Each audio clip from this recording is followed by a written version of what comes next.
Miranda from Guayaquil, Ecuador, which will be moderated by Jorge Vargas Madrigal from San Jose, Costa Rica. So thank you again for this invitation. My first case, I will present this very interesting case in novel technology. I believe it's very important to have this in US Skyline. We discussed a lot with Alberto to have this for the world. And it was unfortunate that the company, for the reason, they actually decided not to do live cases anymore, but at least they allowed us to present a case presentation. So go ahead, Carlos.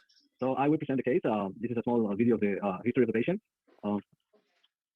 So this is a 59 years old female with a medical history of hypertension and hypothyroidism, with the persistent elevated liver function test, with a negative test for viral infectious and autoimmune panels. So the EGD was normal and FibroScan was F3, and the scheduled procedure was a US liver biopsy with the new ultrasound transducer that is from the Endosound company Vision System. So this was I would like to show a little bit what is Endosound as a transducer. So it's an adaptable transducer. It's a linear adaptable transducer, can be adaptable to any gastroscope you can see here. So it have an adapter, and it's an external adapter, and the transducer becomes as an elevator. So diminish the risk of cross-contamination, and you can see in real time, as in B mode, and you can have Doppler also during the live procedures. So you can have, and you can use also a standard needle, and at the same time, you can use a new device needle that I will show you here that was presented during a live endoscopy course in August. So this case was made by Dr. Sandeep Patel.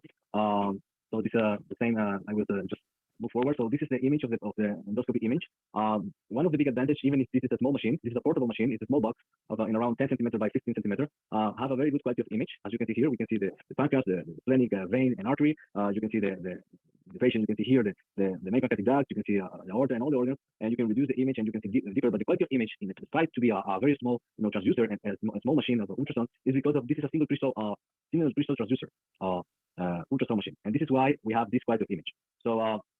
So you can have here, this is a touch panel system. So you can have here the megahertz, the quality of image, the frames, the deeper, and everything of the adjust that you need to have in your left panel, and also in the right you can have the measures and you can have the captures in the upper part. So here we focus more on the quality of image, and you can see here Sandeep was showing us a lot of the movements that we have, and the movements are really similar to the standard echo endoscopes. It means it doesn't change too much. The only change that you will have is the sensitivity. The other thing is that you see here, you see the tip. This is the tip in your right. You see the forward view of the scope, and you can see here the tip. And there is a small window here in the tip where we'll pass the needle once you take the elevator that is just here. So you have the elevator similar like you use the band ligator adapter in the scope. So it's a really easy way to maneuver. So we can see also very well the gastric wall or the gastrointestinal wall very well. So to use this endoscopic ultrasound machine, it's easier. Yes. One question: does the elevator is to move the tip of the probe, or you can use that elevator as well to direct the needle? No, this is just to use to perform the elevation of the tip of the probe. The tip of the probe is the elevator at the same time. So the tip of the elevator is the probe. The probe becomes elevated, and then you can pass the needle in the middle like that. And then you can go down and you can perform the biopsy. Do you think this lack of an elevator might be my condition, the direction of the needle in case of difficult to access lesions, or in case you want to do, for example, therapeutic US? No.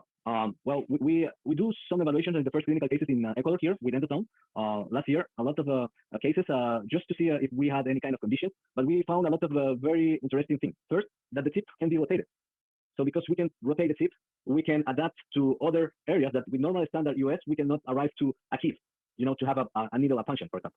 The second situation that we also arrived to evaluate was how to do a therapeutic. So during endoscopy on air, we do live therapeutic. I will stop and I will again come back with your question, but this is the new needle. This is a new needle just prepared for a standard scope. You see here, so Sandeep is doing the US, and this is for Microtech. This is a new needle prepared for this endoscopic ultrasound machine. It's a cheaper endoscopic ultrasound machine, and have a very interesting part that is a small difference between the standards you see here.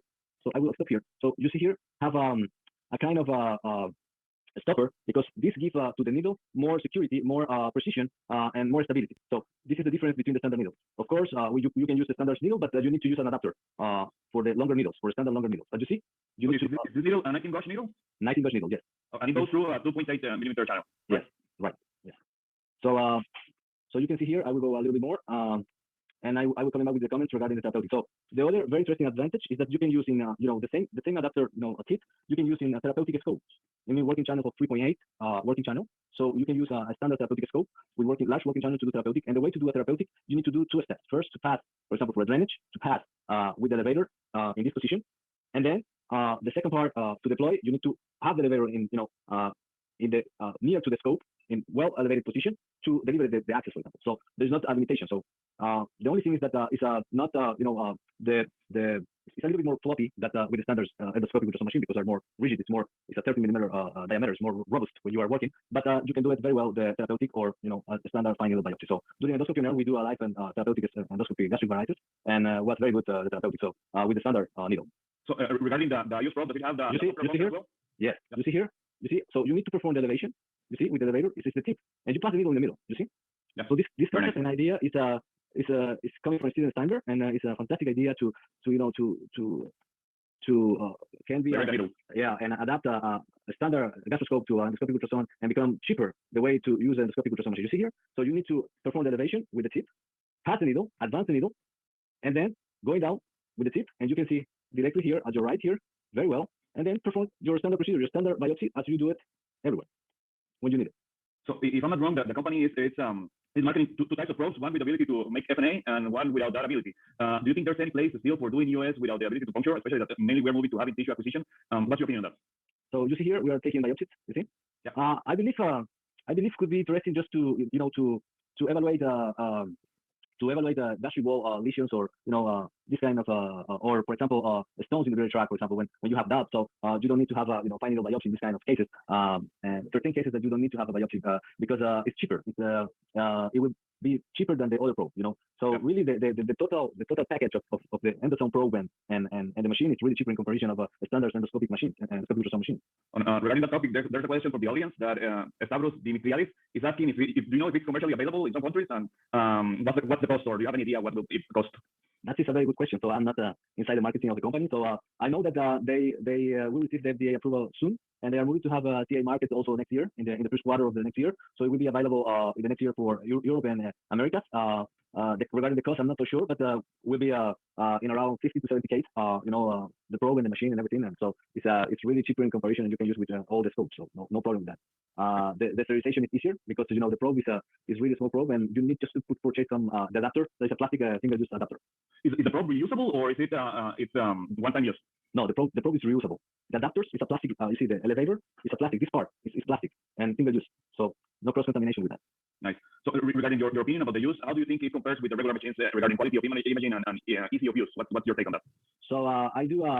We perform here a comparison regarding Arieta 850 and Arieta 70. So the quality of image is very similar. In spite to be a very small machine. So it's really good. It's superior in terms of software. You will not compare never Arieta 850 or Arieta 70 or other kind of machine that have elastography or or other kind of software. That is why it's not cheaper machine. But in terms of quality of image, it's really good in B mode as this kind of machine. I have some questions regarding US guided liver biopsy, and I think probably most of us want to hear the opinion of an expert like you. Do you think there's a place of US guided liver biopsy in comparison with percutaneous biopsy? What are your thoughts on that?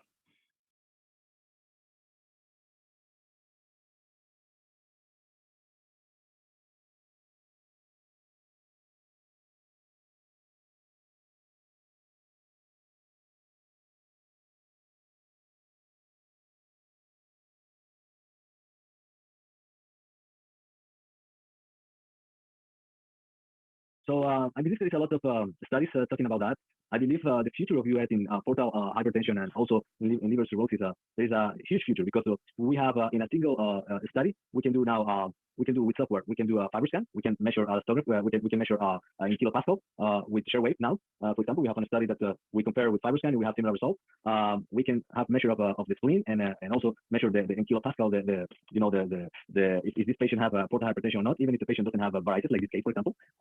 We can in the same case with endoscopic ultrasound, we can measure with the needles the portal pressure, and this will have a big change in the role of management with the beta blockers in our patients in the future. And at the same time, we can take a liver biopsy in cases like this one that we don't have any kind of results with very good results regarding histology. There's a study from GAT recently that they said that liver biopsy percutaneous is better. I believe both are very good. It depends on the hands of the endoscopist for sure, and also we can do treatment of the gastric varices or esophageal varices in some cases.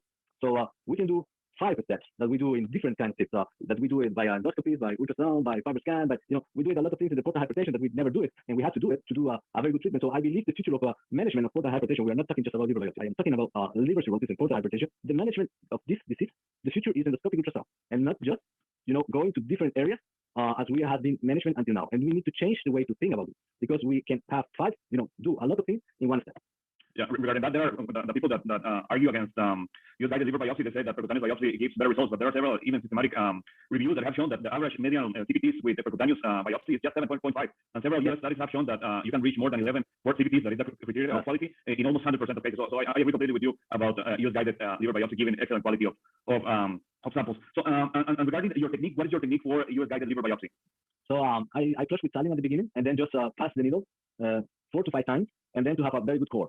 I saw Jose Nieto to perform just one shot, and with a very good technique, but I prefer to do some passes directly without suction, and you have a very good core, a large core. So the results are very good. I agree with you. There's actually a study by David Deal showing that three passes gives more CPTs than just one pass.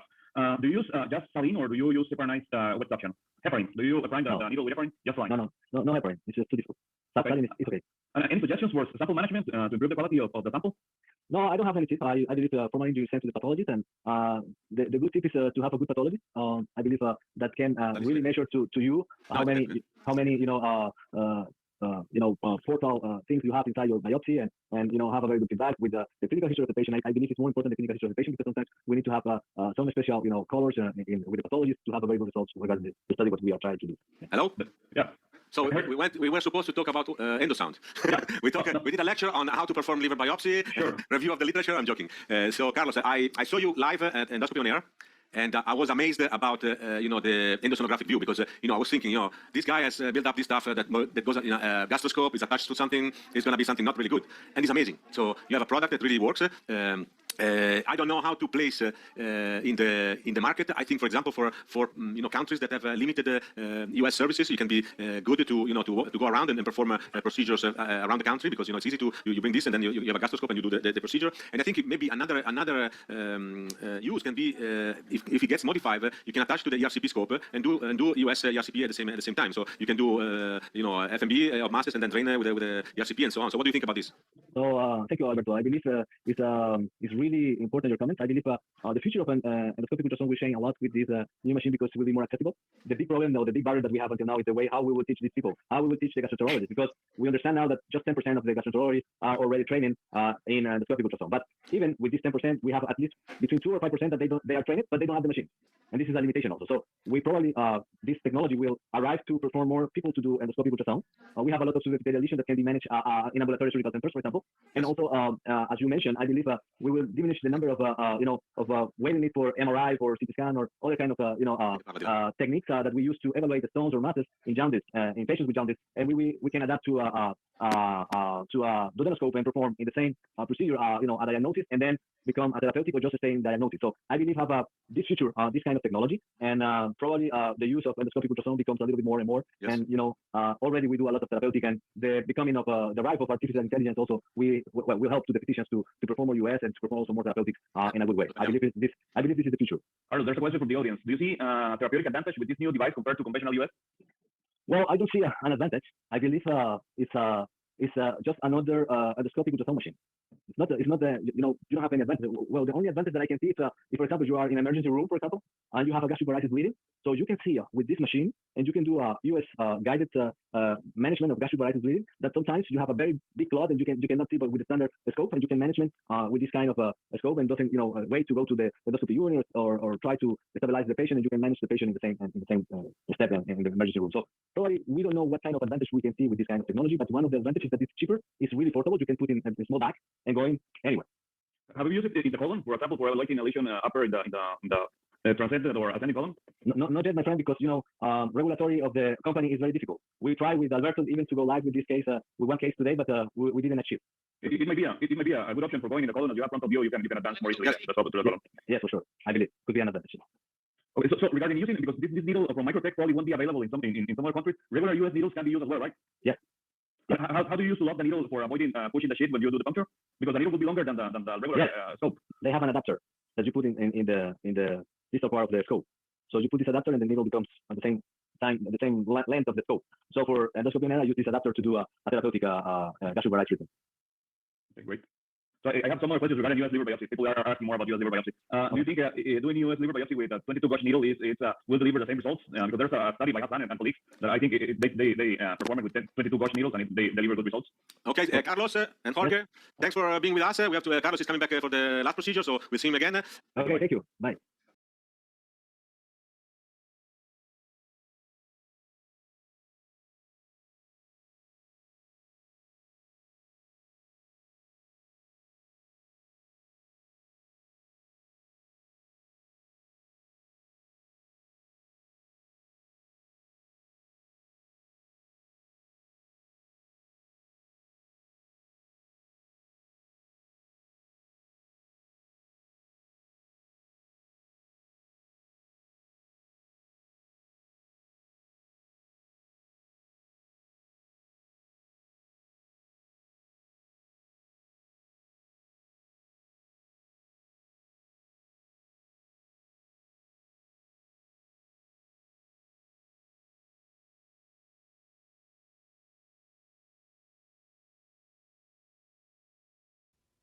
It's a 38 years old male patient with heavy drinking with acute pancreatitis in 2021. It's a recent complaint of gastric pain, bloating, nausea, vomiting, and also weight loss around 20 kilograms. In his abdominal CT, it demonstrates a large succinylcholine of the pancreatic volume failure. Estimated volume 800 ml. Okay, that's the case with the use of a stent. We will use here an interesting lamina closing marrow stent. It's called hot faxes. Okay, here it's a very interesting situation in which we can have. Okay, here. Okay, we will use here for this case that has huge success. We will have aluminum closing marrow stent by the Taiwan, and it's so-called hot faxes. Okay, let's pass. Firstly, this is sent through the channel, and after that we have a position of the stent at the lumen. So it's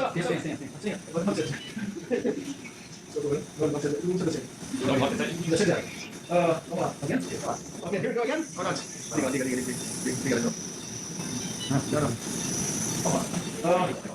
So, first step, okay. Alberto,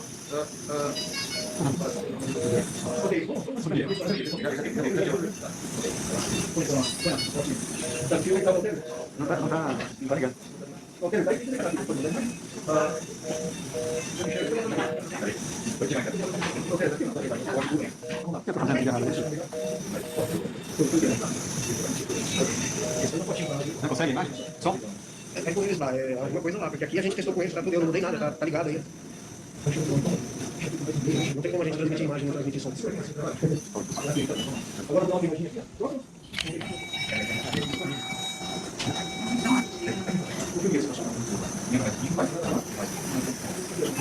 Vamos mostrar.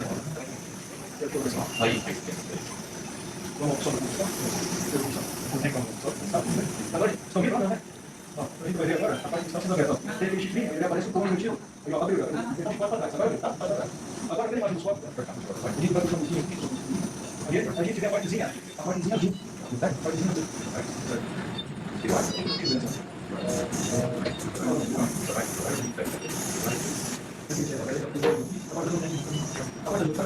Tá no telefone, mas. Tá no meu, coloca no meu. Será que a Wi-Fi não está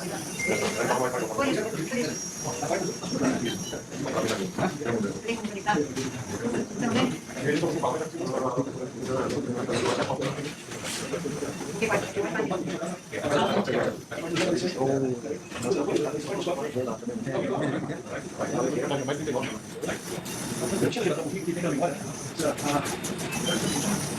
Deixa eu tirar. Você não vai para você ver quando você faz aqui, você inverte a parte de dentro. Então, vou ter que tomar cuidado nisso. Deixa eu olhar aqui. Olha, essa imagem que eles estão recebendo lá. Eles colocaram até um. Já falaram, né? Yes, hi everybody. So unfortunately there is a problem, a connection problem with Brazil. So we can see the procedure, but we cannot get in touch with them, so we cannot talk. So also our moderator Paolo Arcidiacono, he was he didn't unfortunately he couldn't moderate the session. So so this is a choice that you can do for pancreatic pseudocyst, so which with a mostly fluid, or this is basically all fluid content. So to put a metastent, then to check if there is a connection, there is a disconnected pancreatic duct syndrome, and then eventually when you take out the metastent to put a plastic stent. Hi, Skalk. Hi, Anne. Hi, Alberto. We're sorry that we couldn't bring you this case live, but unfortunately our institute couldn't wait any longer. But we'll show you the recording of this case. The case was done by my colleague Hanno van Wallenstein. The case that we want to show you is a case of a patient that underwent a total pancreatectomy with a Roux-en-Y reconstruction about 2 months ago because of chronic pancreatitis and gastric outlet obstruction. The patient subsequently developed fever, and workup, including PET CT, showed that the spleen was completely necrotic and filled with necrosis. So there you can see the images of the PET CT showing the room taking up contrast, and then you can also see in this case the necrotic spleen with the necrotic debris inside the spleen. So this is a case that we will show you. Hannah will be responsible for replying to the questions, and it will be a case of EOS guided drainage of this infected splenic collection. So we present the case of a male patient of 64 years old who underwent 2 months ago a total pancreatectomy with a Roux-en-Y gastric bypass. This patient had an IPMN with a suspicion of malignancy. Finally, the resection specimen didn't show malignancy, but during the surgery, the splenic artery and splenic vein were ligated. And this guy has developed a necrotic spleen, actually. So we have now a big abscess at the level of the spleen, and we will do today an endoscopic ultrasound guided drainage transgastric.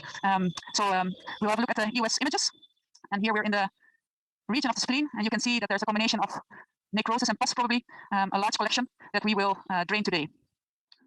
So we have to decide whether we should drain it with a lumen-opposing metal stent or with double plastic pigtails. And considering the amount of necrosis present, probably we'll go for a lumen-opposing metal stent, but we will puncture the collection first, also to have a culture for directed antibiotic therapy. I think it's not only important, good afternoon everybody, it's not only important to confirm your good intracystic or intra-abscess position, but also for cultures, of course. But this functional aspiration gives you another confirmation that you're in the right spot. And with such a large abscess, this seems a little bit unnecessary, but still it's nice to confirm and also safer to confirm your position. But this is, of course, even more important with the small post-operative collections or pseudocysts. I forgot to present my colleagues, but Dr. Blonswijk is here with me, and also our nursing staff, Philip. So together we will do the procedure. So now we introduced a 19-gauge Cook needle. This is our one-size-fits-all needle. And we're going to do the puncture right now.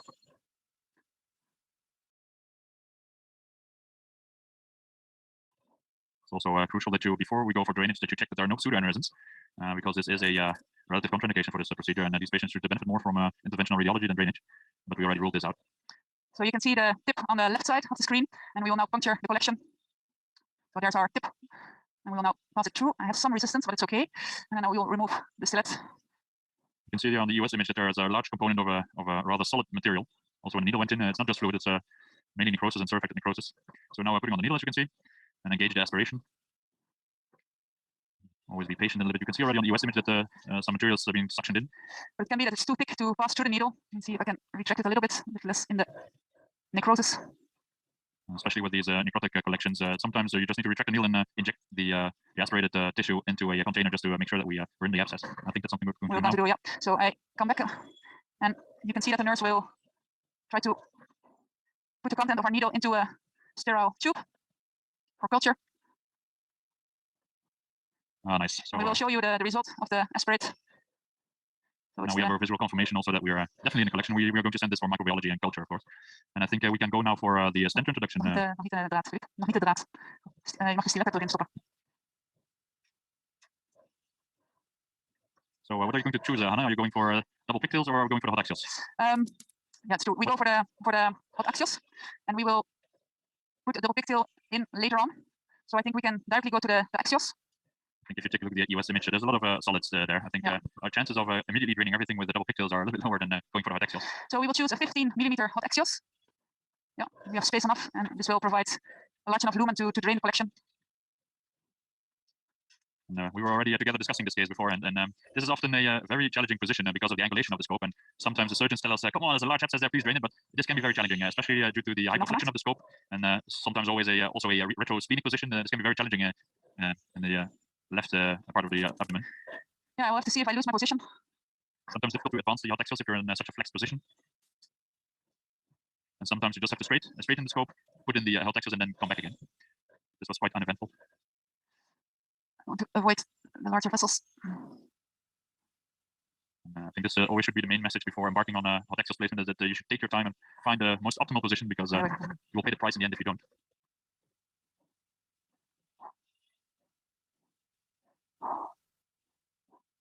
Okay, nog uit, Flo. Ja, je kan aansluiten. Engaging device now. The settings are the same as we use always. 100 watts, effect 5, so pure cutting current. And then I will enter the collection. You can also see when we went in that it was quite solid. So I will release the first flange.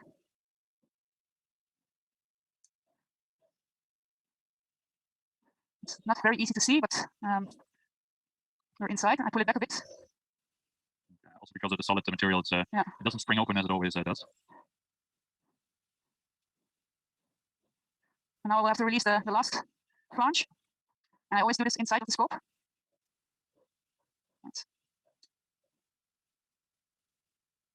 So you can see that it's been done slowly. This is to prevent the stent jumping when released. So slowly retracting this. So you see some endoscopists doing it otherwise, but we tend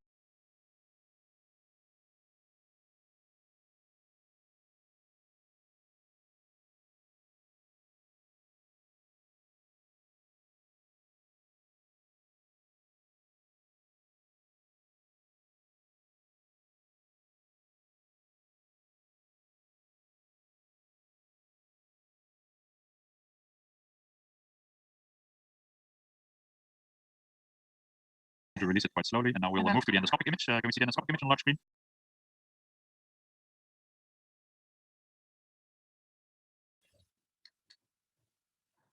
Stent is deployed.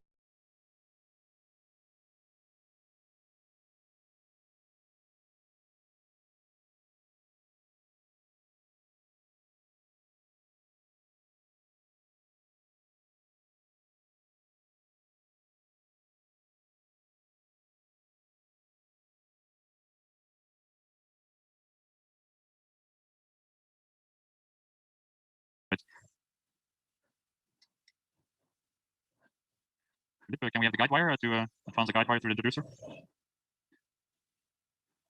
There is some food, so it's a bit difficult to see. Difficult to see where I'm, and I think a lot of pus is coming out. There's a lot of debris draining. So we changed our approach a little bit when the hot axials is placed finally. So we used to switch for a duodenoscope, but what we now do is leave the introducer in place of the hot axials and then put in the guide wire through the introducer. And also for gastroenterostomy or gallbladder drainage, it's nice to have this guide wire already in place, and you can exchange hot axials device immediately over the guide wire for a diagnostic catheter or a stent or whatever you will need. It's a small hole, so not always too easy. So if we see the US image here, you can see the proximal flange inside in the gastric lumen, and you can see the dumbbell ship stent running into the abscess. So that looks great, Hannah. Yeah, it's a shame we don't see it endoscopically very well, but okay. So we now move to the fluoroscopy. Yeah, perfect. You see the introducer still in place, and we now place guide wire inside in the abscess so that we can exchange it for a dilator next. Okay. So we make a couple of loops. Yeah. And now we exchange it for a dilator.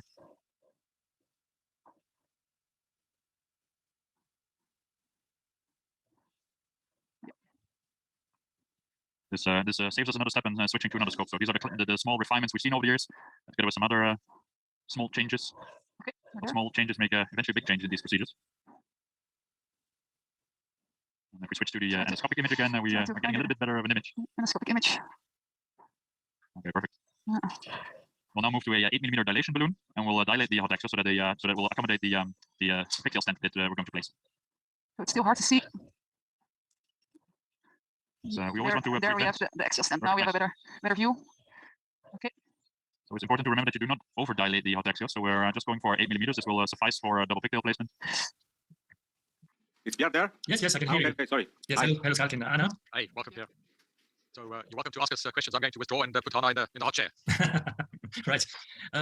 Just about the indication, I understood that it was a kind of ischemic spleen after total pancreatectomy. So the surgeons, as I understand now, they usually like to preserve the spleen, but of course there is always some ischemia because they have to ligate the splenic artery and the splenic vein following the Warshaw technique, and then they have to decide if there is less or more ischemia to keep the spleen in place or to remove it. So I guess this was left in place, but it got ischemic and then infected. But in your case, was there some spleen tissue left, and would this affect your decision to drain it percutaneously or by surgery or by EOS guided route? Because if you still have a lot of spleen, is there no risk for bleeding if you put axials close to the bile? So we did see on the EOS images that there, and also on the PET-CT, that there was still some spleen tissue left, but it was rather small. So we did see on the EOS images that there was spleen tissue left, and also on the PET-CT. But given the large size of the abscess and also the necrotic tissue inside, we decided to put an axios. But it does change our how fast we expect axios, because I think we have to do a CT scan more soon than we otherwise would, just because of the risk of bleeding. Also on the scan, you could see that there was still a vessel running through the abscess actually. So yes, I guess it's therefore also that you place a plastic stent, a double pigtail plastic stent inside. That's what we usually do, and I think this might minimize then the risk of bleeding because you have this. If it doesn't migrate early, because we saw sometimes that those pigtail stents they migrate. Yeah, actually, we did place a double pigtail stent afterwards. It was not shown, but to prevent clotting of the axios, that there's necrosis tissue blocking, and also to prevent bleeding, just that you don't have irritation on the other side of your axios. So we have also experience of those infected collection subdiaphragmatic on the left side, and sometimes they don't drain so easily with endoscopic drainage. Would you consider adding some other techniques such as vacuum suction through the axios to improve the closure of the space there? We have the same experience, although it's not. I don't think there's a lot of published about it, but I think that the lung actually prevents that there's a negative suction on the collection, that it doesn't drain as other abdominal collections do. But we don't, for now, change our approach. And usually with time, finally these collections will also resolve, but it takes indeed much longer than the other ones. Okay, and so your surgeons, they always ask you to drain them endoscopically rather than going for surgery or for percutaneous approach, because indeed there are very few publications on this kind of complication. And we reviewed in Salute and in Erasmus about 120 cases, and the case here you describe is an exceptional case. Yeah, exactly. This is not very common in our hospital neither. The most collections we drain are the postoperative collections, either distal pancreatectomy or central pancreatectomy. And then, yeah, it can be difficult just to supply diaphragmatic collections, but our surgeons are a big fan of the US guided drainage, so we have a big increase in numbers of collections we have to drain. So now, if you consider in 2 or 3 weeks you do a CT and you have still a collection with a hydroarrheic level, what would be the next step? I think we should replace it, the axials for double pictal stents and probably multiple double pictal stents and wait. And of course, yeah, we did puncture also to have a culture for directed antibiotic therapy, and the combination of drainage and antibiotics will have to do the job. We had some cases where we were not able to angulate our EVA scope enough to drain the collections, and often we can handle these collections with percutaneous drainage. Okay. And do you leave the stent for a while? What is your... Well, we have the most experience with the postoperative collection, and then we usually use this indwelling pigtails. I have to say most of the times they remove spontaneously. This is a spleen collection. It will be a bit different because there's also a spleen tissue left, but there's no ongoing leak, I think. So we probably can remove it after a while. Okay. And sometimes in these cases, you may have gastric varices because the return of the splenic flow goes into the short gastric veins. Do you have to take some precautions for varices or anything else? Well, I think, of course, when you introduce your scope, you always have to be a bit more careful. And when you choose your puncture place, but usually these are very well visible. We don't put a historic reel preventively in primary prophylaxis or something. Okay. And the last question, in case of bleeding, when you perform this case close to the spleen, would you go for endoscopic treatment in the collection, or would you go for intervention radiology? Sorry, can you repeat the question? If you have bleeding during the drainage, would you go for endoscopic approach in the collection, or would you go for intervention radiology? No, it's also we said something during our presentation, but we really need the interventional radiologist in those cases. Of course, when it's a variceal bleeding, it's different. But usually, when you have a bleeding from the abscess collection or the spleen, you will need your interventional radiologist. And I think the surgeon and the interventional radiologist should be part of your team doing therapeutic. You should be backup if you're doing therapeutic EVAs. Thank you, and I have no further questions. So very nice to invite me. Thank you, Charles. Thank you, Pierre, for those difficult questions that Anna handled so well. So we're going to move on, Albert.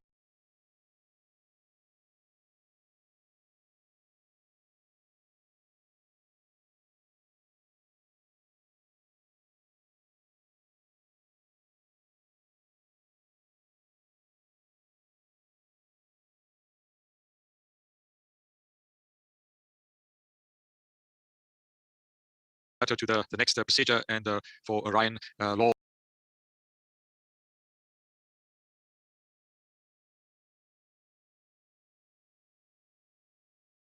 And that will be moderated by Ken Bimmeler, the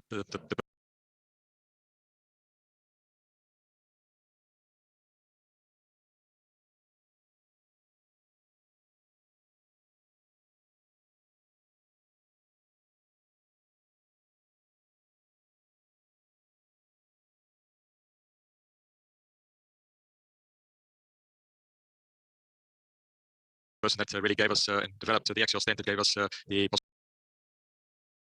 possibility to manage these cases so eloquently and so well with the stent.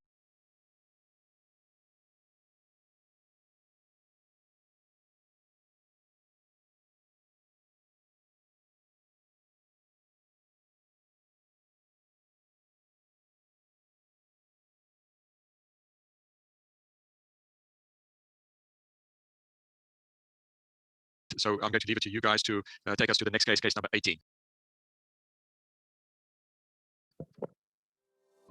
The Moray microforceps is a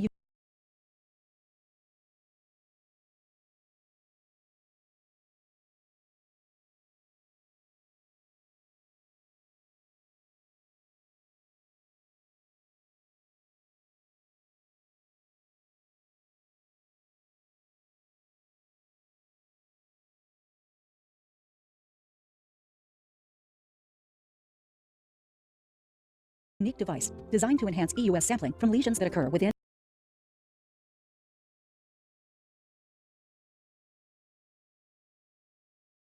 and outside the gastrointestinal tract, specifically in pancreatic cystic lesions.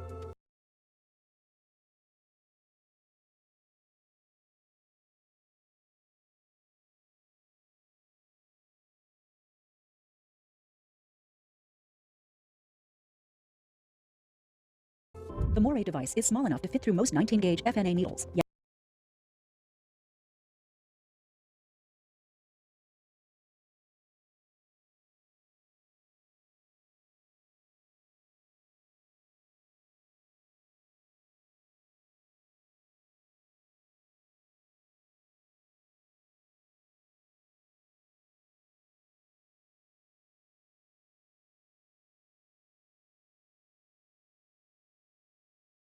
Yet its serrated jaws open to 4.3 mm, allowing for tissue recruitment. And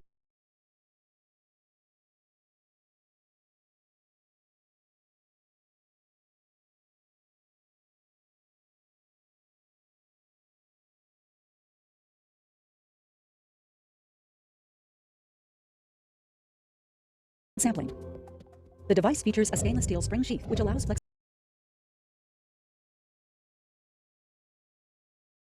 of use in tortuous positions demanded by the procedure. The design of the forceps allows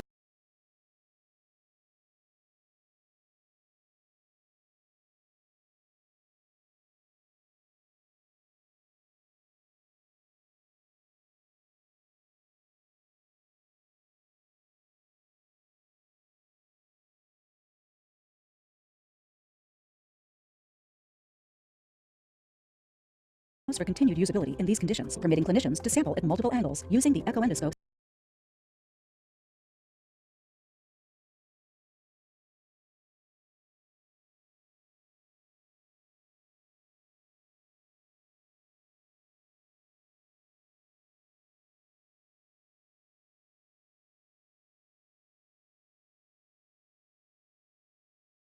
Elevator.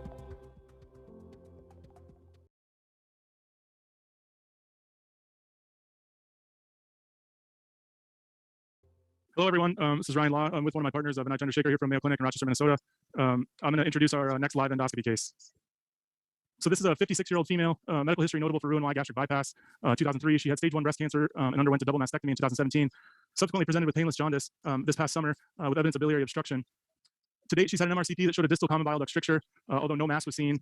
She was at an outside facility and underwent percutaneous transhepatic drainage with a 10 French internal-external drain placed. Cytologic brushings were obtained percutaneously. Just last week, she had a drain exchange here at Mayo Clinic, still with a 10 French drain, and repeat cytologic brushings again are negative. Go to the next slide. So here are images from her most recent drain exchange, demonstrating some concern for a distal common bile duct stricture. The plan for today is to do a US-guided gastrogastrostomy into her remnant stomach to facilitate subsequent ERCP to further evaluate her ampulla in the future and also internalize her drainage. So here we have the EUS scope in position.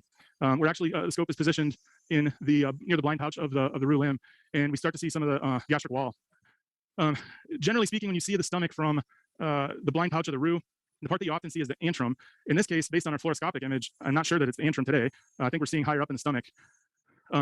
Needless to say, one important point I would make is that wherever you puncture to fill the remnant stomach to create the edge, it doesn't have to be the position where you place your axios. The reason why that's important is oftentimes we see the characteristic sand dollar sign representing the gastric antrum, but trying to place a lumen-opposing metal stent into the antrum may be difficult for subsequent ERCP in the future. What I typically do, we'll start to do here is we'll puncture into the gastric lumen, start to fill it, and then kind of decide where we're going to place our stent. I think we need an EUS image. That's not great. This is a 19-gauge needle, correct? 19-gauge needle. And in this case, we have the stylet still in to give it some stability, and we'll withdraw the stylet once you successfully puncture into the gastric lumen. Prior to coming on screen, we did turn on our color flow Doppler to ensure there's no vessels kind of in the area here. How do you know that's not the colon? Say that again? How do you know that's not the colon? Well, to me, it looks like gastric wall. Yeah. I don't see any stool per se. So it's, in my opinion, it's pretty characteristic for the stomach. Also, I think we're close to the staple line here. Yeah. So those would be the things that make me think it's not the colon. I agree. Just something to consider. Yep. We typically look at the thickness of the wall. That's more, if it's a thicker walled structure, you're more likely to represent the stomach. Just like in this image here, you see a very thick stomach with some rugae in there that you can imagine. The only problem with this is there's not much lumen to inject into, which is why we do this insufflation technique with water injection in contrast. But to find that lumen sometimes can be very challenging. And he's got it right there. Yeah, and the other structure that this could be is small bowel, of course, as well. They both have, each segment of the bowel has very characteristic appearance on EUS, and you get to know that with experience. That's a great point. I mean, we often rely on multiple things: the EUS image, the position on fluoroscopy, and then this is a very safe approach to do it this way, because as you mentioned, if you do inadvertently puncture a different structure, there's really no major consequence from that. And you can see here he's wing in contrast. We want to show the fluoro screen as well, and you can see now that the rugae are delineated as he's delivering some water in contrast. So you're using a pump, correct? So you're stepping on the foot pedal to rapidly fill the lumen? True. The foot pedal is connected to the top of the EUS needle. Yeah. So I think your idea about having a stylet to give some additional stability makes sense. Although I don't do that. I already will pull the stylet out, prime the needle, and have the pump already connected. And the reason why is because, especially when you have virtually no fluid in the remnant stomach, you will push in an air column after you remove your stylet. So that can create artifact. Fair point. So what I'm starting to see Please some comment on your fluoroscopy. So what are you seeing? I think it's important to evaluate the fluoroscopic anatomy. I completely agree. So it looks like we punctured kind of in the mid-body of the stomach, seeing some contrast proximal, some contrast distal, and then also contrast passing into the small bowel, kind of towards the ligament detritus. Would you agree that your needle is not oriented towards the pylorus, towards the antrum? I do agree with that. Would that affect anything you would do now? Would you change your position, your orientation, your how you would access? Yeah. So generally, what we'll do is we'll find the most obvious site to puncture and start installation into the stomach. Now, once we get kind of the gastric anatomy a little bit better sorted out, what I will often do is pull the needle back and try and look more proximal for a target, with the idea that keeping a more anatomical approach for future ERCP, I think goes a long way. So I think there's a lot of thought process that goes into where we puncture, but more importantly, where we place the lumen opposing stent. Yeah, I think both your points. The higher up in the excluded stomach that you're able to puncture and deliver that axios successfully, the better. It's really tricky to negotiate a therapeutic duodenoscope through the axios and then down into the pylorus if that axios is too close to the pylorus. So that's why I think this is a really good approach. And we've all seen it where we've done it, placed it a little too low. It just makes it challenging. Puts a lot of tension on that axios. And you can see here he's negotiated it. He's looking around. I'm hoping you're seeing both the EUS and the fluoro images to get as high up in that excluded stomach as possible, where there's a safe window. So there are only two instances where I use fluoro when using LAMS, and this is one of them where I always use fluoro because I do want to confirm that I have the right orientation for the LAMS placement to minimize the risk of dislodgement. But the second indication would be when I drain the bile duct, because there too I want to know what the orientation of the LAMS will be after deployment. And as you see here, I mean, it's very important for us to differentiate the bowel that's been distended from the stomach here, and you're seeing some distended loops of bowel as well. And here you're clearly looking at stomach. Trying to Since find we're already doing EUS, sometimes you can see the pancreas in the post-bypass patient, even using the jejunum as a window. Did you evaluate for that? Because it sounds like there's likely to be a mass in the pancreatic head. I think that was mentioned. Any evidence for that on EUS? Because you may have your answer already there. There was not any evidence of that on EUS. We did a quick pass before we were live and took a look around. Didn't see any obvious. And the other thing that clues that you're looking for, perigastric lymphadenopathy, anything of that sort that'll tip you off. We did not see any of that during the examination prior to coming live. So here you can see a little bit of the staple line, the end of the staple line. But in evaluating this kind of tubular stomach, it's possible that this is the best location to place the axios. Ryan, will the position that you ultimately select for your axios placement, will that influence if you're going to perform the same session ERCP or delay? That's a great question. And I would say that the short answer is yes. The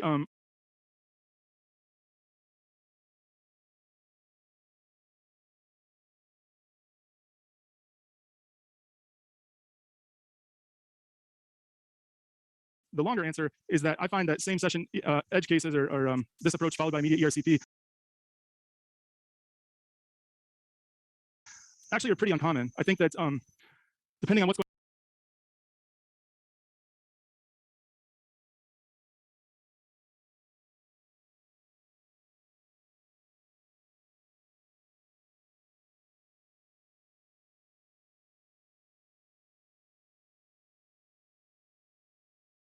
on with the patient, there's other ways to manage a lot of different situations.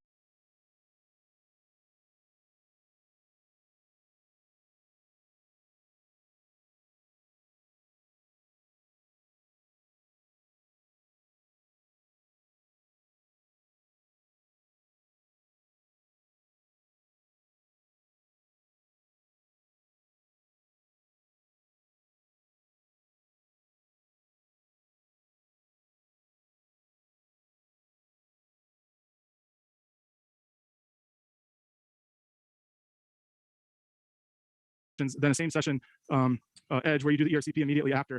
One scenario where I would almost never advise going through with any large caliber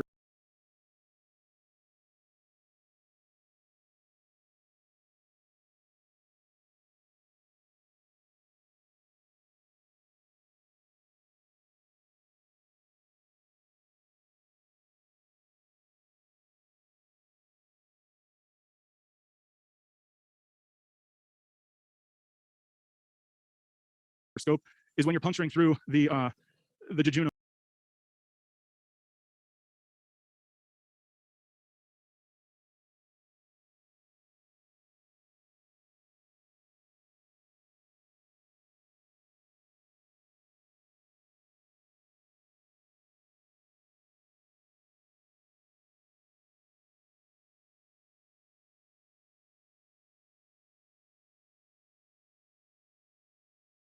into the stomach. Stomach to stomach, I think you can get away with a little bit more, and I think the data would support that.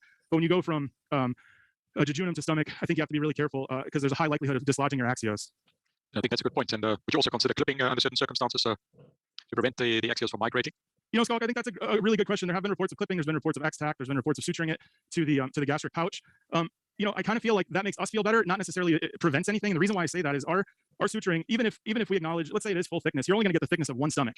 So you may be attaching the axios on the pouch side to the wall, but that doesn't prevent the axios having kind of a dislodgement as you pass the duodenoscope into the remnant stomach. It can still pop off. So I think, you know, future developments of ways to truly you know, tack structures to each other prior to axios placement, for example, in you know, a GJ or Edge or the gallbladder, for example, I think make a lot of sense to have that, you know, come to market. But I don't know. I feel like us suturing the lambs to the wall makes us feel better, but doesn't necessarily protect us as much as we'd like to believe. I think it's a fair point. What I think may be helpful in that setting is that the clip will, if the clip and the axial stays at the same level, then you can be fairly certain that it has not migrated. So I tend to use it for that purpose as well. So I think at this point, based on what we've seen, this is probably our best position. I think we're going to remove the needle and place, get the axios catheter ready. Now, you know, what's interesting here is that some people would like to thread a wire through this to an exchange and deploy the lumen-opposing metal stent over the wire.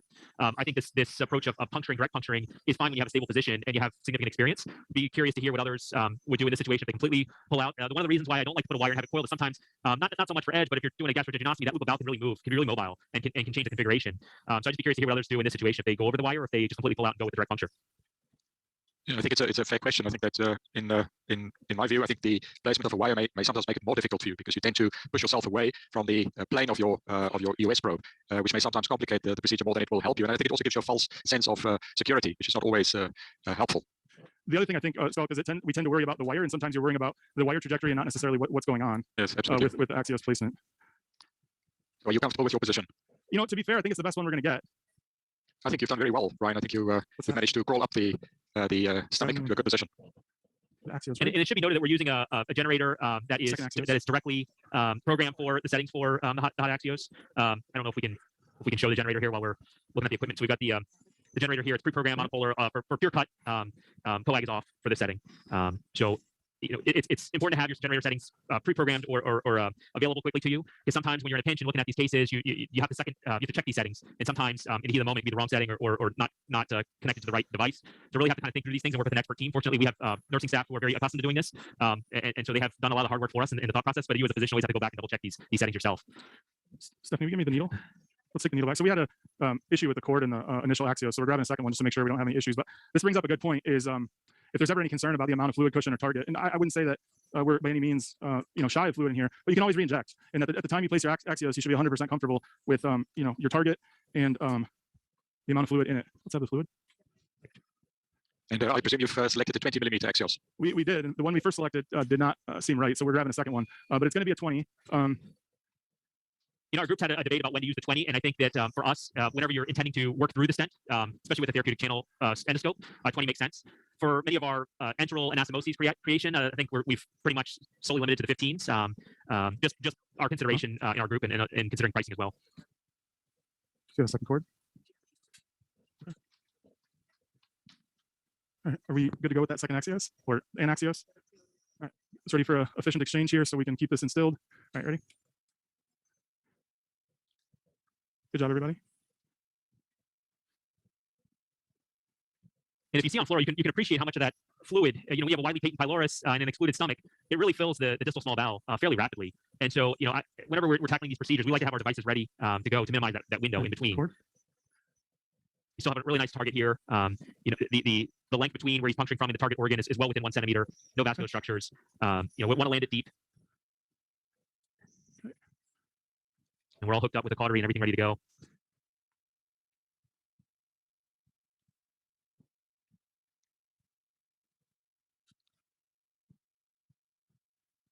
Okay, we're going to advance this in. And I'll do some talking while he's doing this. He's slowly advancing that in. And you see, you kind of lose some of your artifact, but you can watch it on fluoro. You can tell how far you've threaded that. And he's going to suction, bring that wall to him. And he's already had this axios preloaded with a wire. So we've got the wire already in it. I don't think we're through. Yeah. No, there seems to be some tenting. Yeah, exactly. I don't think we're all the way through quite yet. Yep. Well spotted, Ryan.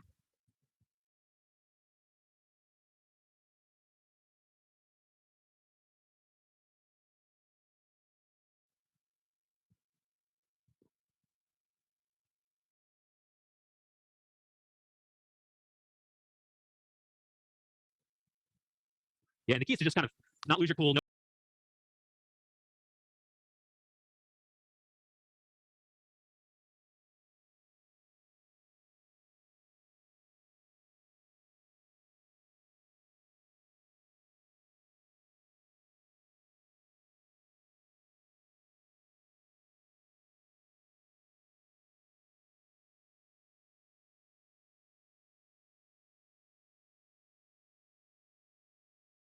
That you need to advance further in. He appears to have the tip in our target.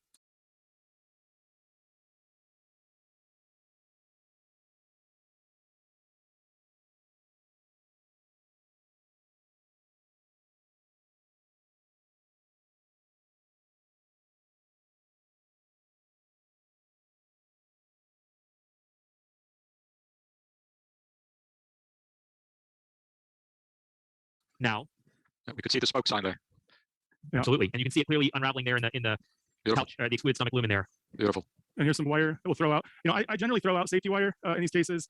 Turn CO2 back on, please. That's after he's already deployed that distal flange. Create a little more tension. You can see the black mark to the right, even though I tend to do intra-channel release. I see that you rely quite a bit on fluoro as well, which in this case I think is helpful. Yeah, when you have that artifact from the cautery, which occurs sometimes you get a beautiful image, and sometimes you notice a lot of artifact. It's really helpful to have that second imaging modality as backup. All right, so it looks like we're across. Absolutely beautiful. Very well illustrated, Ryan. I'd like to see some fluid. Yeah. So that would make me feel even better. There you go. Starting to get some now. Can we please see the endoscopic image? Yep. Can we show that? Can we show the endoscopic image for him? And fluoro as well. All right, so hold on, live. Let's advance. Yeah. Let's hold on. Let me come all the way. We're seeing some fluid come back. What we're seeing on fluoro, what I often look at is to see that the contrast that we have in the fluid is returning back into the gastric pouch, and you're starting to see that there. All right, and then I'll take the cap back after we exchange off. And you got your safety wire still there, and it's clearly in the excluded stomach there. What's your plan going to be now? So I know there's some kind of debate about what people do next. I usually dilate a little bit. I recognize completely that this is a self-expandable metal stent. It'll expand on its own, but I tend to feel better dilating these and kind of seating them a little bit before we finish up. So I dilate. I'll probably dilate maybe to 10 or 12, maybe 15 sometimes. Although I don't think it's necessary unless there's some reason to go through this today, which we don't necessarily have. So we'll dilate here gently, and then plan will be to bring her back in 2 weeks, 3 weeks, somewhere in that neighborhood, and kind of do a more formal evaluation of her ampulla, the pancreatic head, and get kind of eyes on the area. Fantastic. Wonderful demonstration. Thank you so much, both of you. And thank you for Ken being the moderator. I don't see Ken anymore. I think he probably needed to go. So I think we'll stay with you, Alberto. Are you ready to introduce the next case, or can we stay with Ryan a little bit longer to see him dilating the stent and confirming the gastric mucosa, which I'm sure everyone wants to see, Ryan? All right. So let's go up. What size balloon you have? 12. Go to 12 slow. I tend to be a little more neurotic. I inject a little bit of contrast through this just to make myself feel better, even though we're seeing contrast from the gastric lumen come back return through the stent. Here you're seeing him dilate. We have contrast in the balloon.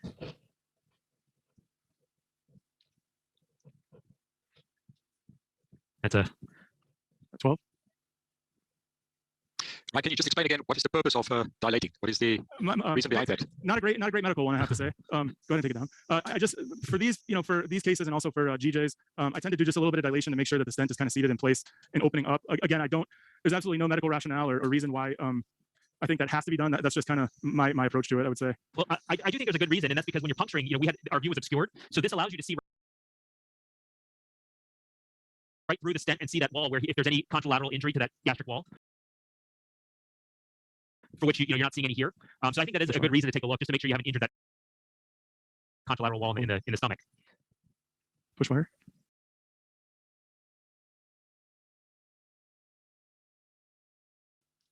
Push more.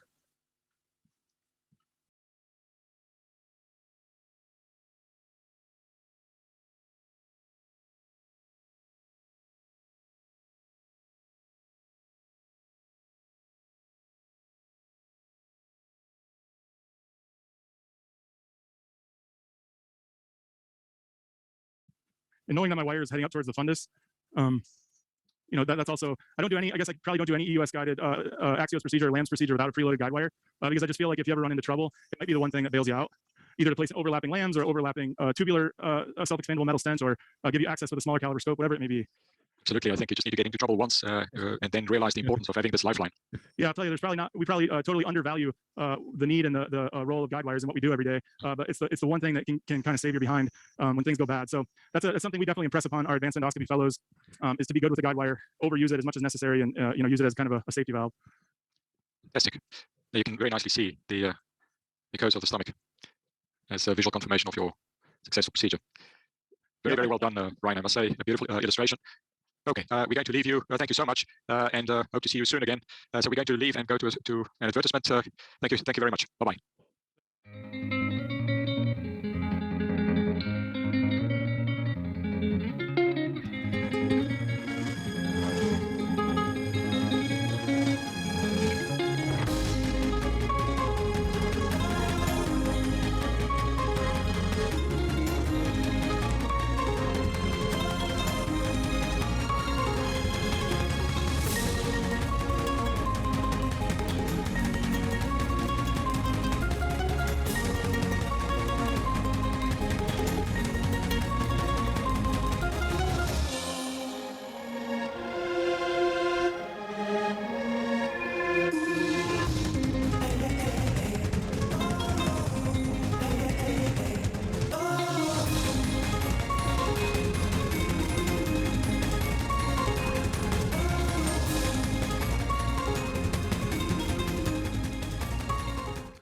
Welcome back, everyone. We're getting to the end of the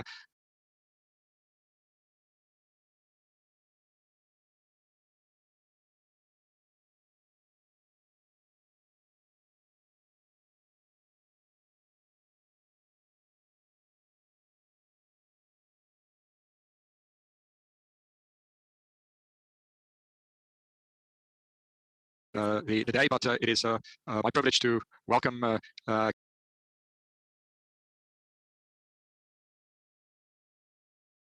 Ken Chang from Los Angeles and Dr. Guinness from Barcelona. Ken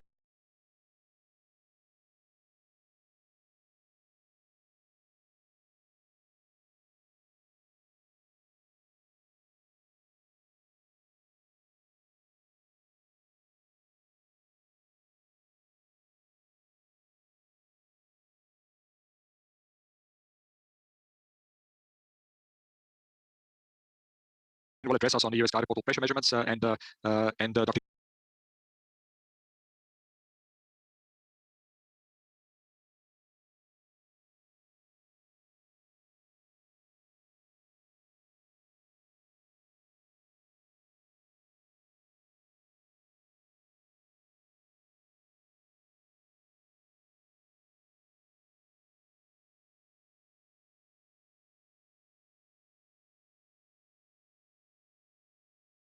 Guinness will be responsible for moderating the session. Welcome, both of you.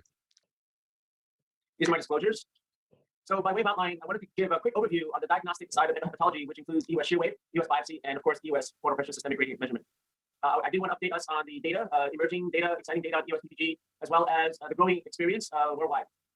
And then talk about some emerging indications of this technology. So back in 2012, we coined the phrase endohepatology, and we defined it as the integration of endoscopy with the practice of hepatology. And who knew 10 years later that this truly would become something that would go mainstream. And one of the power of endohepatology is this concept of the one-stop shop endoscopic liver evaluation, where on endoscopy, we can evaluate for varices in portal hypertensive gastropathy. We can now perform shear wave elastography, right lobe, left lobe, and spleen. We'll go to that a little bit more.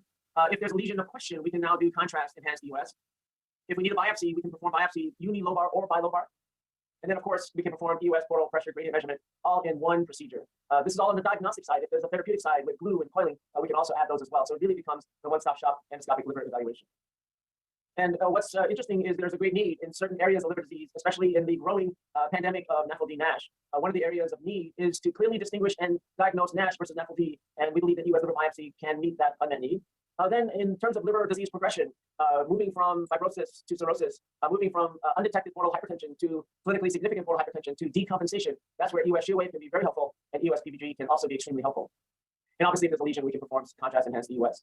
So this is a 30-second video just to give you a sense of the ease and precision of shear wave elastography. Here we're imaging on EUS, and here we're just putting the cursor 11.4 over the left lobe of the liver, and we're getting a value of 11.4 kilopascal. Okay, here we're imaging over the right lobe of the liver, and we have a value 15.9 on the right lobe, which is elevated. And now we go to the spleen, and the shear wave is very high level here, 55.3. And there's a real advantage to being able to do both loads instead of just one load, as well as the spleen, because if the spleen gets stiff, there's very little that can confound the stiffness of the spleen other than portal hypertension. So at this DVW, we presented our series of 44 patients who underwent the same session EUS shear wave as well as liver biopsy. And we found on univariate analysis that the EUS shear wave value of 12.5 or greater had a very high prediction of liver biopsy showing F3, F4 fibrosis. And then when we combined the shear wave of the liver and the spleen, and we set a criteria of 26.3 kilopascals for the spleen, that had the highest operating characteristic for predicting fibrosis greater than 3 on liver biopsy. The positive predictive value was 80%, and the negative predictive value was 93.8%. Going on to liver biopsy, I know there was already discussion on liver biopsy. Let me show you my technique in this brief video. Here, I'm doing bilobar. I start with the right lobe. I'm going to use a Francine 19 gauge. I use heparin, and I prime the needle, and I don't put the syringe on at all with the first actuation. Then I like to do 2 more actuations. This is now just a single actuation. You can see on the single actuation, it's a nice specimen. Now I'm going to the left lobe. Again, single pass, single actuation, getting a really nice piece, and 15 or greater portal tracts on each right lobe and left lobe. Now that we're adding 2 additional actuations with suction, so it's a high grade. The first actuation without suction, the second and third with suction, we're getting greater than 20 complete portal tracts per segment of the liver, which is really sufficient and meets all criteria for sufficient specimen. Moving on to EUS portal systemic pressure gradient measurement, we know that portal hypertension is a serious complication of liver cirrhosis, and hepatic venous pressure gradient (HVPG) accurately reflects the degree of portal hypertension, and arguably is the single best prognostic factor in all liver disease, and it guides medical therapy, and it predicts liver decompensation, and it even predicts the risk of liver cancer. Here we see that the measurement is just simply the measure of the pressure of the hepatic vein minus the pressure in the portal vein. And the normal pressure is equal to less than 5 millimeters of mercury. Greater than 5 is the definition of portal hypertension, but greater than 10 is clinically significant portal hypertension, and greater than 12 we understand is high risk for bleeding from varices. The current practice, transjugular HVPG, is performed by a transjugular catheter insertion, which goes down through the superior vena cava, inferior vena cava, and usually goes into the right hepatic vein. Once in the right hepatic vein, our colleagues will get a free hepatic vein pressure, and then bulk the balloon, wedge the catheter, and there get the wedged hepatic vein pressure. The wedged hepatic vein pressure, in most scenarios, is an indirect reflection of the portal vein pressure, but it's not perfect and it's not accurate in every situation, which we will go over. For example, there are causes of portal hypertension which involve pre-sinusoidal portal hypertension. That would be early primary biliary cirrhosis, sarcoidosis, and a growing appreciation for this entity called idiopathic portal hypertension. And in these pre-sinusoidal portal hypertension, the wedged hepatic vein pressure is not accurate in reflecting the true portal vein pressure. So with this unmet need, we started working on this possibility of doing EUS-guided portal pressure gradient measurement, and this is the current device, which is FDA approved in the United States and CE marked in Europe.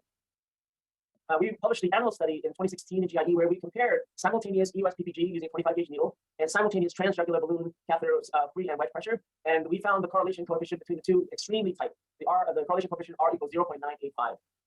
We went on to publish the human pilot study in 2017 to evaluate the feasibility and safety of this technique in humans and to see how well this PPG measurement correlated with both the endoscopic and the clinical evidence of portal hypertension in patients with liver disease.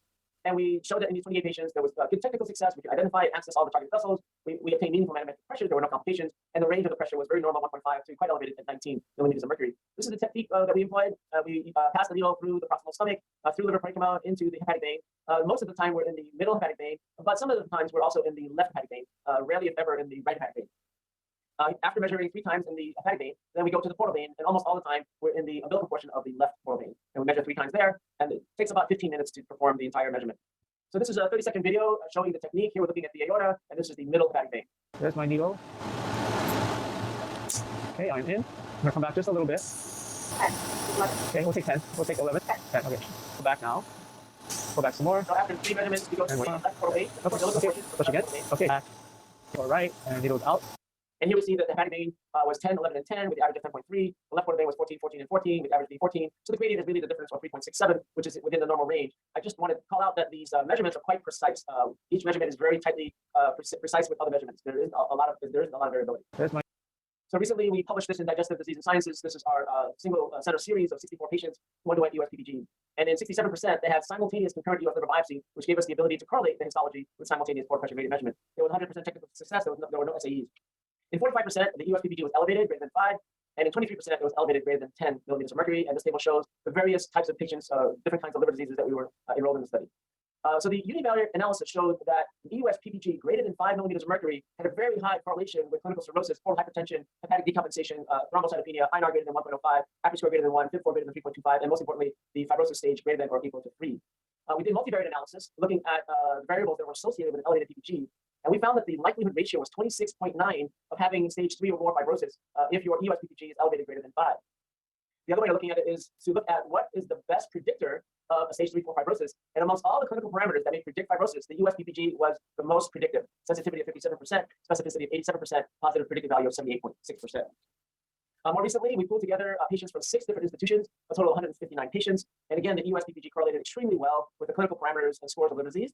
But I want you to pay attention to these 39 patients. In these 39 patients, they had concomitant PPG, transient elastography or fiber scan, as well as liver biopsy. In 19 of those patients, or almost half, the EUS PPG was normal. The liver biopsy was essentially normal, while the fiber scan or transient elastography was falsely elevated. On the flip side, there were 5 patients, or 6%, in which all the clinical markers were negative, but the EUS PPG was elevated, and the biopsy showed advanced histology. So both on the false negative and false positive side of non-invasive testing, EUS PPG may have an important role in being much more accurate in terms of specificity of portal hypertension. Now, I know Shak and the group are doing fantastic work looking at patients with simultaneous transhepatic HPPG and US PPG, and we are awaiting that data, and it's looking promising. I won't steal his thunder, but there was this small series of 9 patients from China who underwent both, who were presented with acute and subacute portal hypertension, and they had simultaneous US PPG and transhepatic HPPG. The mean US PPG in that cohort was 18. The mean HPPG was a mean of 18.82. So the Pearson correlation coefficient between the 2 simultaneous measurements was again very high, 0.923. So now we get to the clinical phenotypes of EOS PPG. This is more or less in a mature setting. We looked at our first 130 patients and simply asked the question, what were the indications? Why were these patients being referred to us for EOS PPG? And so these are general buckets of categories of phenotype of patients. 10 to 20% of the patients referred to us were what I call the worried well. They needed pre-op clearance. They may have had an enlarged spleen of uncertain significance, or their platelet count was low of uncertain significance, and we just needed to make sure that they didn't have portal hypertension. 20% of the time, their main reason for referral is the etiology of the liver disease is uncertain, but hey, while you're in there, one-stop shop, please give us a portal pressure as well. 25%, the real reason for referring, or the primary reason, is we want to see where the patient is on the spectrum of severity. 25% of the time, it's both. The etiology was uncertain, please give us a biopsy, and the severity was uncertain, please do shear wave and EOS PPG. In 10%, the patient had a clinical suspicion of idiopathic non-cirrhotic portal hypertension. And in about 5 to 10%, these are the pre-transplant evaluation, pre-liver transplant, pre-kidney transplant, where there's concern of possible portal hypertension, or there's a bit of ascites. Is that from fluid overload? Is that from kidney failure? Or is the ascites from unsuspected portal hypertension?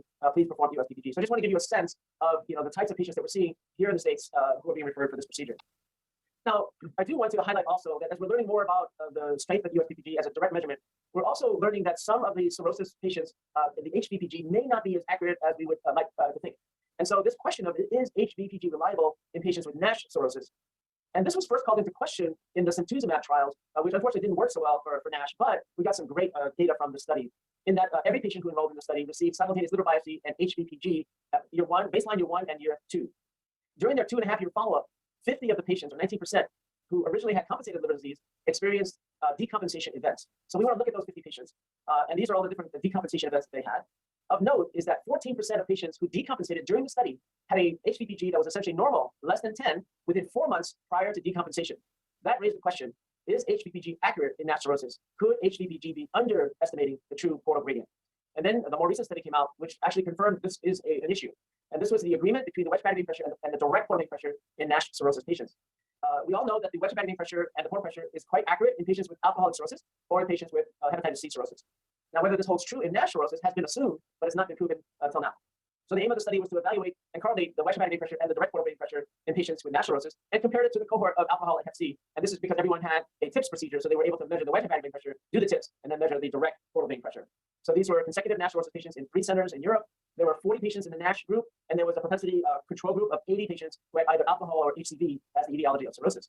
So the summary showed that there was disagreement between the wedge bag vein pressure and the portal vein pressure in NASH cirrhosis. Over 37% of patients had a disagreement with the NASH cirrhosis group compared to 14% in the alcohol or HCV group. And this was mainly due to portal vein underestimation, and often the underestimation was greater than 5 millimeters of mercury. So the univariate and multivariate analysis showed that it was only the NASH etiology that was associated with this wide disagreement. So they concluded that in patients who decompensated NASH cirrhosis, the wedge bag vein pressure is now called into question as it does not seem to estimate the portal vein pressure as accurately as with alcohol or HCV. So my takeaway points today is that EOS PPG measures hepatic and portal vein pressures directly. It appears to be safe and correlates with the clinical parameters of portal hypertension. Correlation with HVPG has been shown in the animal model, and we await Shak and his group to look at the human correlation studies, although we have some preliminary data that certainly suggests it's true in human as it's true in animals.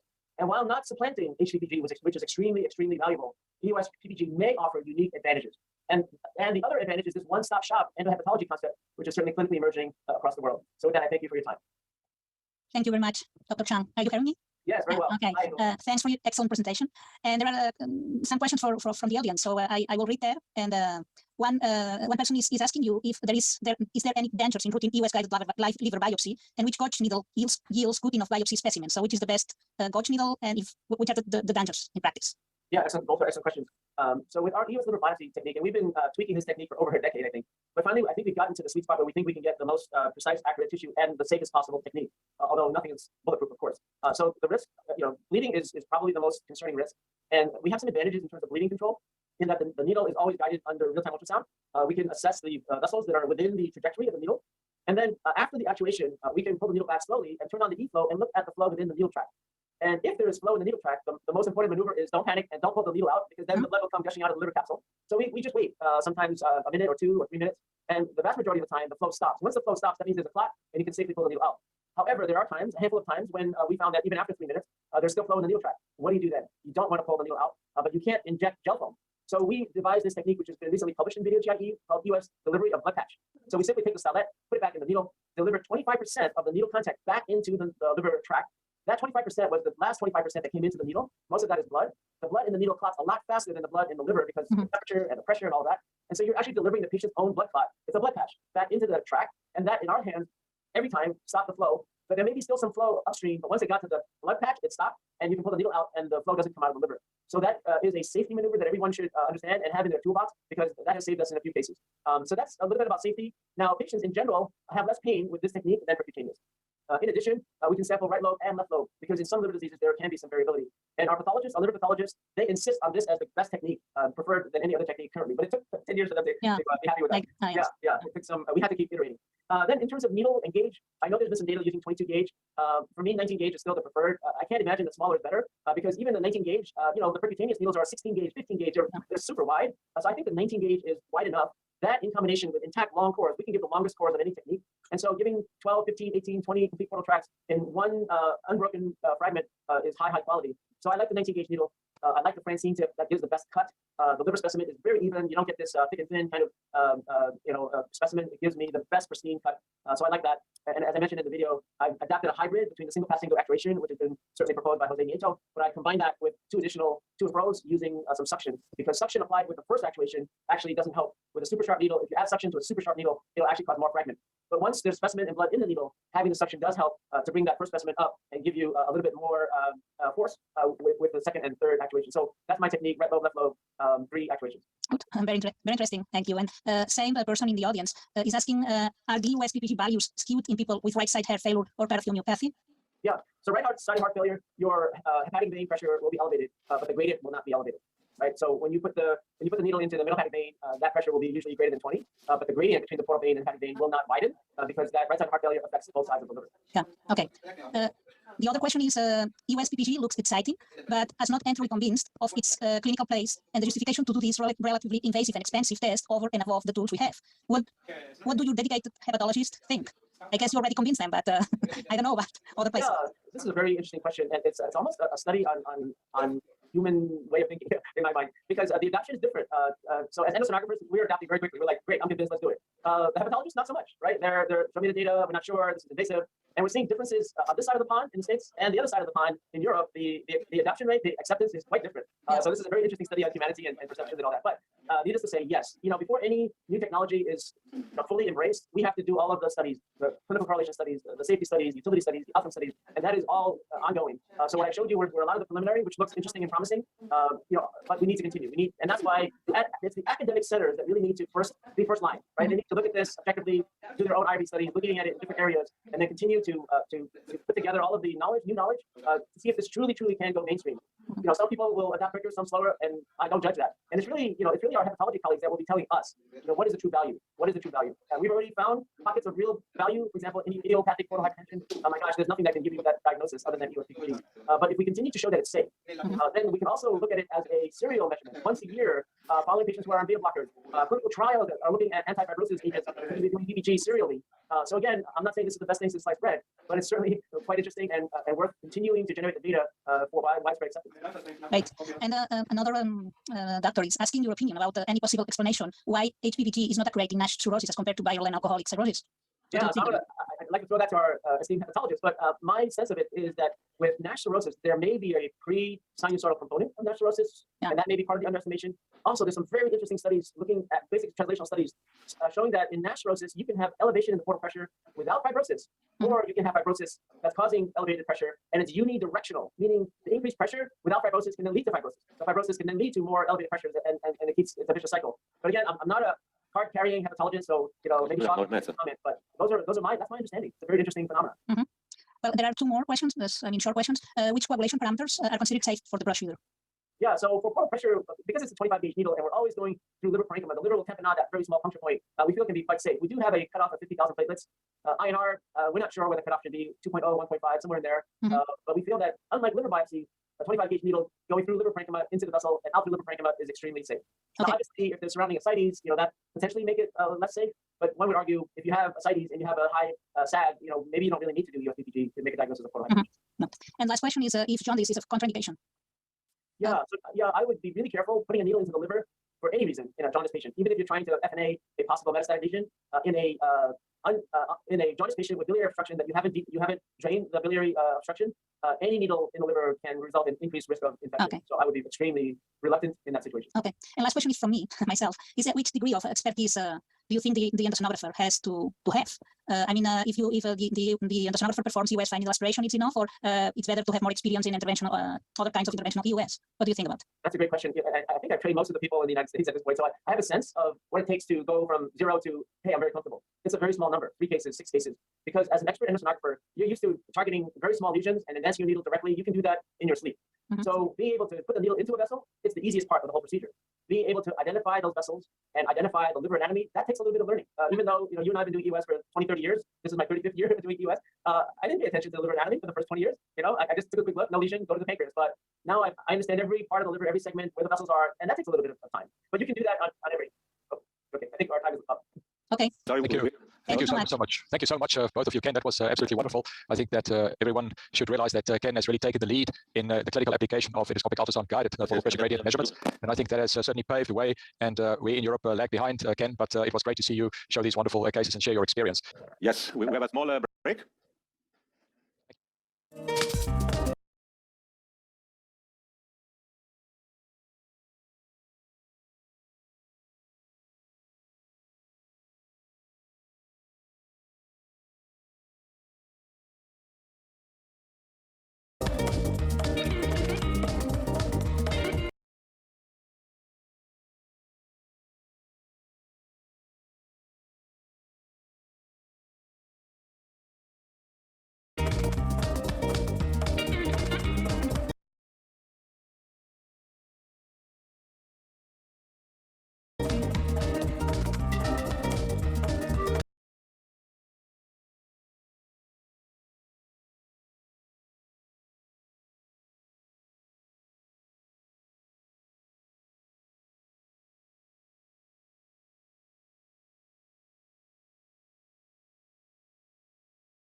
So we're back to Ecuador, Guayaquil, Carlos Robes Miranda, who will be moderated by Anand Sai, Montreal, Canada. And Carlos will show diagnostic and therapeutic in the same session. I will not tell you what he's going to do, and I will leave this to Anand.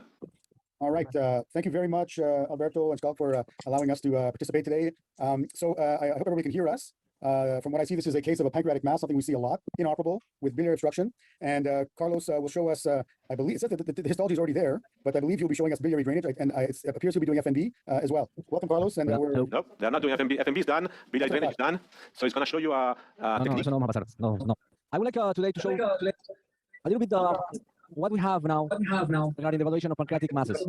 So until now we had, B mode, as we can see in our left window, and how to do the approach. And this is something that we need to discuss also, because we can have patients, and there's a lot of papers talking about if drainage by US versus ERCP drainage.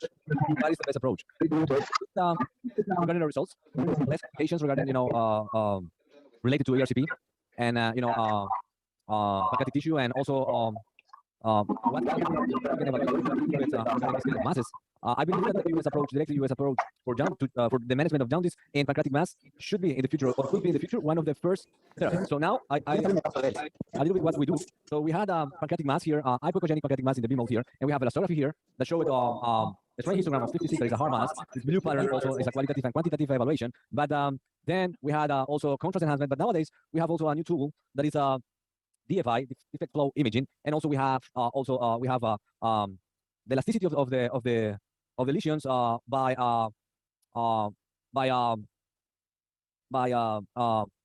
shear wave technology. That is this. Let me see if I can show you in big. So this is the elasticity of by shear wave technology. So we can measure by in a qualitative the kilopascal elasticity, like a FibroScan, and we have the results. And this is a very hard tissue. So this is a hard tissue we have in mean 7.3 kilopascal. So, but we have also a new technology to evaluate. So we have contrast, but we have also DFI technology, that is a defect flow imaging. That is a new kind of technology that permits us to evaluate the image, as you can see here. So this is the mass, and this is a hypovascular mass, because I can see here that there is not flow, and this technology permits to evaluate the microvascularization. It's very interesting because when you see a GIST, for example, you can see a lot of microvascularization, and it doesn't need to use contrast now. And so it's a very interesting technology. I will show you a little bit in real time. I will retire elastography now. I will pressure DFI, so we can see a 3D reconstruction image of the lesion. I can see here in dual image, so we can see the mass here. So we can see the contrast, and we can see also in a standard view, you see? Carlos. I can see bigger, and I can see the vessel here. So when we have neuroendocrine tumors and we need to do a radiofrequency evaluation, we will see that this image or this lesion, the destruction, the complete destruction of the tumor with the absence of flow. So this image is a hypovascularity lesion. This just is a peripheric vascularization and not internal vascularization. And we already know that this lesion have a histology of adenocarcinoma. So I try to find some image. Carlos, can you hear me? Let me see here. Yes. Carlos, would this work in mural nodules I can hear. IPMNs? Can you repeat the question? Would this be useful to distinguish mural nodules from mucus balls in the IPMN? No, I didn't listen to the question. ¿La escuchaste o no? ¿Alguien puede ayudar con la pregunta? Try again. Can you repeat it, please? Yes. Carlos, can you distinguish a mural nodule from mucus ball in IPMN?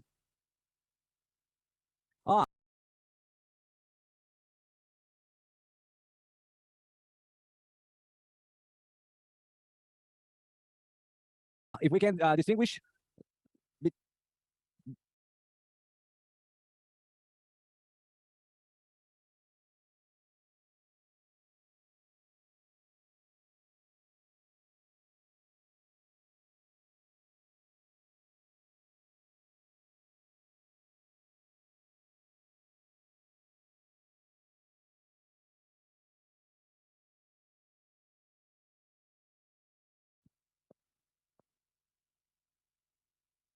no, ¿sí se puede? In IPMN, yes. This is a very good question. I understand the question now. So yes, you can evaluate if there is mucus or there is any nodular nodule, inside the IPMNs with this technology. That is DFI.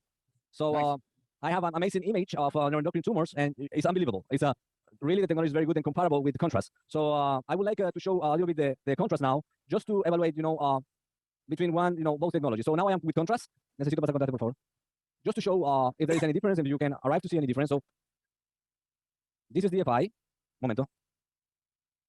So this is DFI, and so this is let me take a good position of the mass. So you can see. So here is part of the mass. You can see here. You can see here. There's no vascularization here. So inside the mass. Okay. So now I would retire the DFI. I will take a good position, the same that we have here, and we will use contrast now. Ok, retira esto un segundo. Okay. The best one, no? Both techniques. So if you combine... This is a very good image. And now I will put contrast. Okay, ponemos contraste, por favor. It will be much cheaper Now to I will use put this. contrast. This is contrast, okay? ¿Ya lo pasaste? ¿Recién? No. Yes, you cannot combine. So we pass the contrast. We can see the vessels. But this is hypoechogenic lesion. You see? We have the same image. We have the contrast here. We have peripheric contrast in the vessel, but the mass doesn't have contrast. If I compare with this image, it's the same. Yes. Okay, so you see this image and this image. You see both images are similar, but the quality of image with DF5 is much better. So it's very interesting technology. I will retire this, this, and I will start to do the radio frequency. Which processor is this? Regarding radio frequency technique. So this is a Pentax scope with a Hitachi Aloka machine, Arieta 850. So I am using a Pentax scope, J10 UT series. It's a therapeutic scope. The software is included with the 850? And I will use now, and I will show you the Carlos. Carlos. Hello, Carlos. That is Carlos. That is from Taiwan Medical. Hello, Carlos. Yes. So yes. the DFI, the software can be used only with the Arieta 850 or also with other US processors. No. The software is included on the 850, or you have to buy it extra? Yes. You have to buy. I know. Okay. So until now, it's just possible with Arieta 850, but I know that there is a new Arieta coming back in the market. That is Arieta 750, I believe, that will come in soon. That will be possible to use. So until now, just with 850. So you need to purchase by separate the software. Okay. Okay. This is a 2-centimeter probe. So, yes, the probe is a 10 millimeter of frequency for radio frequency. How many watt do you use? 30, 50? So now for pancreatic adenocarcinoma, I will give us a result. So depending of the size. No, I use for pancreatic adenocarcinoma, for solid pancreatic adenocarcinoma, 50 watts, always. And in our series, with 30 cases, the first 30 cases, we didn't have pancreatitis. It's not the same for cystic lesion. It's not the same for neuroendocrine tumors, where the tissue is totally different. We need to remember that adenocarcinoma have fibrosis. So the risk of pancreatitis is less. We didn't have pancreatitis. In our series, you can have some risk of bleeding, yes, but we didn't have, probably because the series just have cases in our series. However, we saw that at least 50% of decrease of the mass in the 100% of the cases was observed in our series. And what we know now is that in metastatic patients, it's not necessary to do it because it will not change the quality of survival and the time of survival. However, in patients without metastasis, it's much better because you can increase the overall survival months and the quality of life of these patients. So we are preparing this paper to go as full paper soon in a few months, okay? So now I have 50 watts in continue mode to do radio frequency, and I will start to do in the whole mass. One of the tips that we do it also is that we just see when the mass becomes white, it means that the hypoechogenic area, this becomes white, and we stop to do radio frequency. It means that it was already performed the necrosis. I will start from the distal part to the proximal part, okay? So I start to do the radio frequency, as you can see here, and you can see it starts to become white. And when it becomes white, I start to go into the whole mass.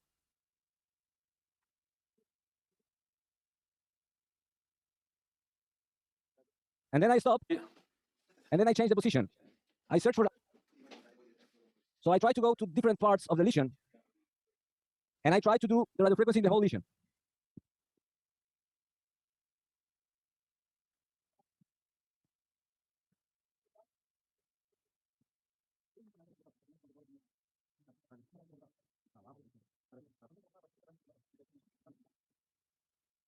So I change the position here. I need to take care sometimes with the vessels.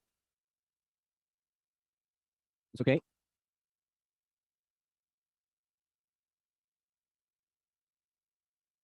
So maybe as a carcinomatosis. Why you are pushing the needle? So when you push the needle, you could see some ascites. The needle? No, because I'm going to the hypoechogenic area. This mass have 4 centimeters.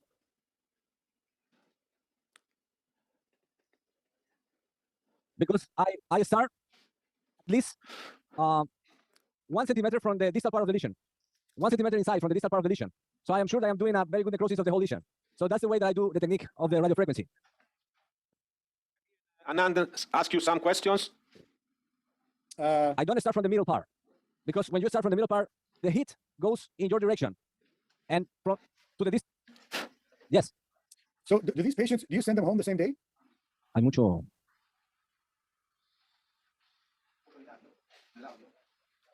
It's going to the lamps. Yeah, nice. Nice. Hopefully it doesn't bring the lamps with him. So the patients.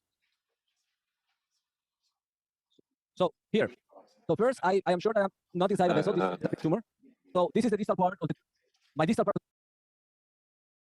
Just here, 10 millimeters, and can go a little bit more, more from the proximal part. So I try to go at least 1 centimeter from the distal part of the lesion to start to do my radiofrequency. Okay. The patient goes out the same day if doesn't have pain after 2 hours of observance of to stay in the recovery area. The patient doesn't have pain. The patient is going well. You can send home. And how many treatments and do you can call the patient the next day just to see if they have pain. Okay, so in our protocol, we see at 6 weeks by CT scan if the tumor decreases. So for sure, the patient needs to receive chemotherapy, okay? And if the patient doesn't receive chemotherapy, it's not a problem. So after 6 weeks, if the patient reduces the size of the tumor, you can do a 2nd or 3 sessions. So that's why I believe the drainage is very good. Anan, how are you, my friend? Good to see you. I'm looking at you now. And there's no problem heating up the lambs with the probe. You're going through the stent, it looks like. Thank you for the question. I believe it's a very good question. Yes, that is a very good question. I try to avoid the lamps. That's why I use the lamps, okay? Because we can go inside the mask easier. In a difference when you use a standard RCP technique. And this is something that I believe all the US people that, people who perform US need to, understand better that when we have a metallic stent in the middle of the bile duct and the pancreas mass is difficult to reach. So I believe that the technique when we are preparing to this kind of patient to this kind of treatment is much better to have a better drainage. Sure. So I believe I finish. Fantastic. Because I see all white areas here. I see a little bit of hypocogenic area here. I have my stent here, and I am in the middle of the stent. So I will pass a little bit through the stent. But I'm not, I don't have fear because I am very distant from the stent, first. Second, you need to remember that in the tip you have the hit, and not in this part. This part you will not hit. You will hit in the distal part of the needle. So don't be afraid of pass through the stent sometimes. I will start to do here a little bit. And when it becomes white, it's okay. Carlos, so based on the dimension of the lesion, do you think to repeat the RFA before giving chemotherapy? Yes.